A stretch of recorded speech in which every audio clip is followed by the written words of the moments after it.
പ്രിയമുള്ളവരെ, ഞാൻ ഹരീഷ് ആർ നമ്പൂതിരിപ്പാട്. ഉറുമ്പുകളും തേൻവരിക്കയും ഈ കഥ കേൾക്കൂ.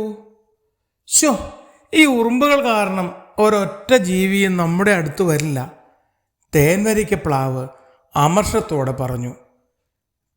തേൻ പോലെ മധുരമുള്ള ചക്കപ്പഴങ്ങൾ വിളഞ്ഞു കിടക്കുന്ന പ്ലാവിൽ നിറയെ കടിക്കുന്ന ഉറുമ്പുകളാണ്.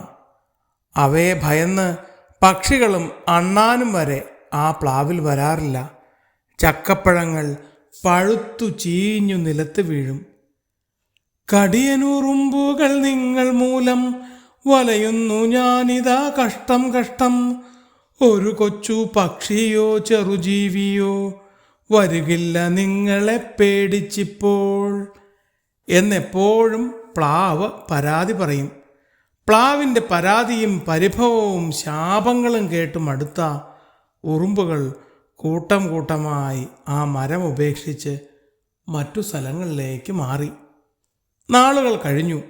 ഇന്ന് ധാരാളം കിളികളും അണ്ണാന്മാരും തേൻവരിക്ക പ്ലാവിൽ വരുന്നുണ്ട്. തേൻ പോലെ മാധുര്യമുള്ള ചക്ക തേൻവരിക്ക ഇതെന്തു രസം, വയറു നിറച്ചു കഴിച്ചിടുവാൻ വരികൻ്റെ കൂട്ടരെ നിങ്ങൾ വേഗം. മലയണ്ണാൻ ഉറക്കപ്പാടി. അത് കേട്ട് ധാരാളം അണ്ണാന്മാരും അവിടെ എത്തി. ദിവസങ്ങൾ കൊണ്ട് ചക്ക പകുതി മുക്കാലും തീർന്നു. ഒരു ദിവസം കാട് വിറപ്പിക്കുന്ന കൊമ്പനാന പ്ലാവിന് ചുവട്ടിലെത്തി. തൂമ്പി ഉയർത്തി നോക്കിയിട്ടും എത്താത്ത കൊമ്പിലാണ് ചക്കകൾ. കൊതി പൂണ്ട ആനച്ചാർ രണ്ട് കാലിൽ നിന്ന് എത്താക്കമ്പ് വലിച്ചു താഴ്ത്തി. ചക്കപ്പഴങ്ങൾ തൂങ്ങിയാടുന്ന വലിയ കമ്പ് ഒടിഞ്ഞു വീണു. ആനക്കൊമ്പന് സന്തോഷമായി.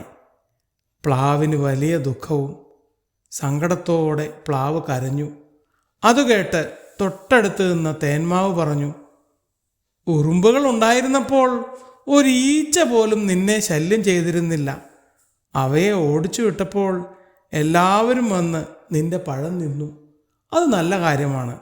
പക്ഷേ ഇപ്പോൾ കണ്ടില്ലേ, നിന്റെ മരക്കമ്പ് ഒടിഞ്ഞു വീണത്. ഉറുമ്പുകൾ ഉണ്ടായിരുന്നെങ്കിൽ കൊലയാന പോലും ഈ മരം തൊടാൻ ധൈര്യപ്പെടുമായിരുന്നില്ല. അത് കേട്ട് പ്ലാവ് വേദനയോടെ തല കുലുക്കി.